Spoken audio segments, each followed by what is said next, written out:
আজকে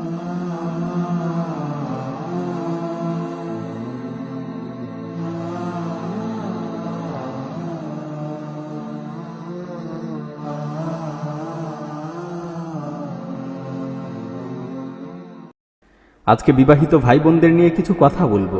প্রিয় ভাই ও বোনেরা, বৈবাহিক জীবনে আল্লাহকে ভয় করুন। আপনাদের বৈবাহিক জীবনটাকে নিয়ে একটু চিন্তা করুন।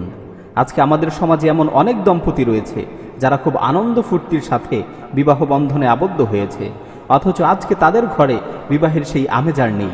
তাদের ঘরগুলো আজ কৃত্রিম জেলখানায় পরিণত হয়েছে।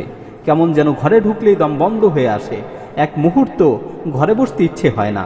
কেউ কারোর সাথে হাসি মুখে কথা বলে না। স্বামী স্ত্রী একে অপরকে দেখলেই বিরক্তি বোধ করে। পরস্পরের মাঝে ভালোবাসার সেই বন্ধন আজ আর নেই।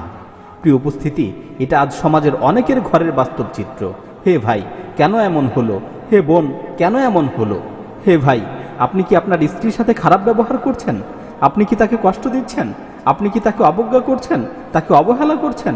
অথচ আপনার স্ত্রী আপনার সাথে বিবাহ বন্ধনে আবদ্ধ হয়েছে বলেই সে তার বাবা মা, আত্মীয় স্বজন সবাইকে ছেড়ে আপনার কাছে চলে এসেছে। পৃথিবীতে সবচেয়ে বেশি আপনাকে আপন ভাবতে শুরু করেছে, আপনাকে ভালোবাসতে শুরু করেছে। প্রিয় ভাই, আপনার কি সেই দিনগুলোর কথা স্মরণ আছে যখন আপনার বিয়ের জন্য মেয়ে দেখা হচ্ছিল? আপনিও একজন উত্তম স্ত্রী খুঁজছিলেন। বিবাহের চিন্তায় কত রাত আপনি ঘুমাতে পারেননি। আপনার কি বিবাহের দিনের কথা স্মরণ আছে? কত আগ্রহ নিয়ে আপনি অপেক্ষা করছিলেন কখন আপনার প্রিয়তমার সাথে দেখা হবে, আপনি মন খুলে তার সাথে দুটি কথা বলবেন। সেই সময় কত আগ্রহ ও উদ্দীপনা ছিল। আপনি সংকল্প করেছিলেন স্ত্রীর সাথে সব সময় সদাচার করবেন। হে ভাই, আজ আপনার কি হয়ে গেল? আজকে কেন আপনি তার সাথে খারাপ ব্যবহার করছেন? কেন তাকে অবহেলা করছেন? হে ভাই, স্ত্রীর সাথে খারাপ ব্যবহার করার ক্ষেত্রে আল্লাহকে ভয় করুন।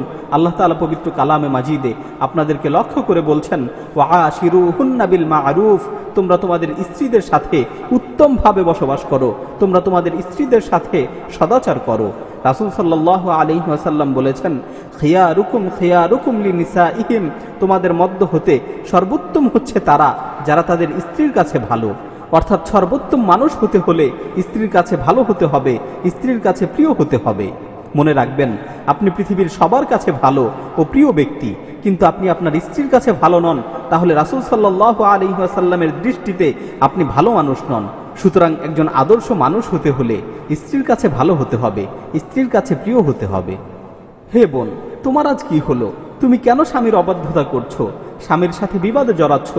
অথচ রাসূল সাল্লাল্লাহু আলাইহি ওয়াসাল্লাম উত্তম স্ত্রীর বৈশিষ্ট্য বর্ণনা করতে গিয়ে বলেছেন, আল মারআতুস সালিহা ইযা নাযারা ইলাইহা সাররাতহু ওয়া ইযা গাবা আনহা হাফিযাতহু ওয়া ইযা আমারাহা আতাআতহু।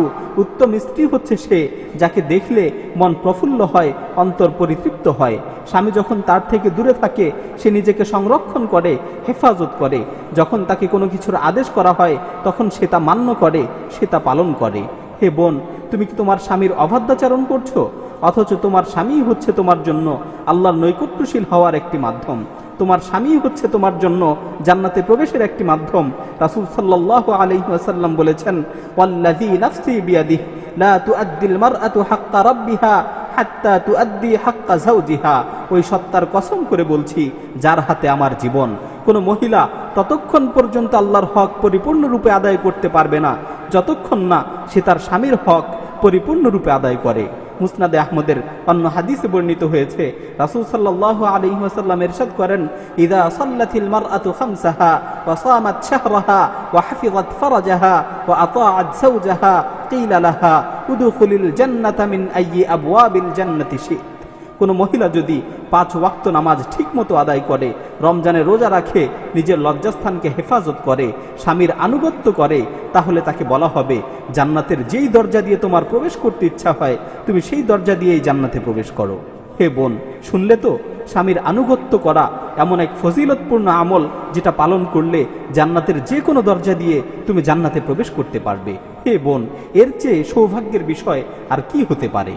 অন্য হাদিসে বর্ণিত হয়েছে, আইয়ুমা ইমরাআতিন মাতাত ওয়া যাওজুহা আনহা রাদিন দাখালাতিল জান্নাহ। রাসূল সাল্লাল্লাহু আলাইহি ওয়াসাল্লাম বলেন, কোনো মহিলা যদি তার স্বামীকে সন্তুষ্ট রেখে মৃত্যুবরণ করে তাহলে সে জান্নাতে প্রবেশ করবে। সুতরাং হে বোন, স্বামীর আনুগত্য করো, স্বামীর অবাধ্যাচরণ করো না, স্বামীর প্রতি কৃতজ্ঞ হও, স্বামীর অকৃতজ্ঞতা প্রকাশ করো না। পরিশেষে স্বামী স্ত্রী উভয়কে লক্ষ্য করে আবারও বলছি, প্রিয় ভাই ও বোন, বৈবাহিক জীবনে আল্লাহকে ভয় করুন, নিজেদের বৈবাহিক জীবনটাকে ইসলাম অনুযায়ী পরিচালিত করুন, পরস্পর একে অপরকে আন্তরিকভাবে ভালোবাসুন, একে অপরকে সর্বদা সন্তুষ্ট রাখার চেষ্টা করুন, একে অপরের প্রতি সদাচার করুন, নিজেদের ঘরের পরিবেশকে ইসলামী পরিবেশে সুসজ্জিত করুন, একে অপরকে দিন পালনে সহায়তা করুন ও উৎসাহিত করুন। দোয়া করি আল্লাহ তাআলা যেন সকলের বৈবাহিক জীবনকে ইসলাম অনুযায়ী পরিচালিত করার তৌফিক দান করেন এবং সকলের দাম্পত্য জীবনে অনাবিল সুখ শান্তি দান করেন। আমিন।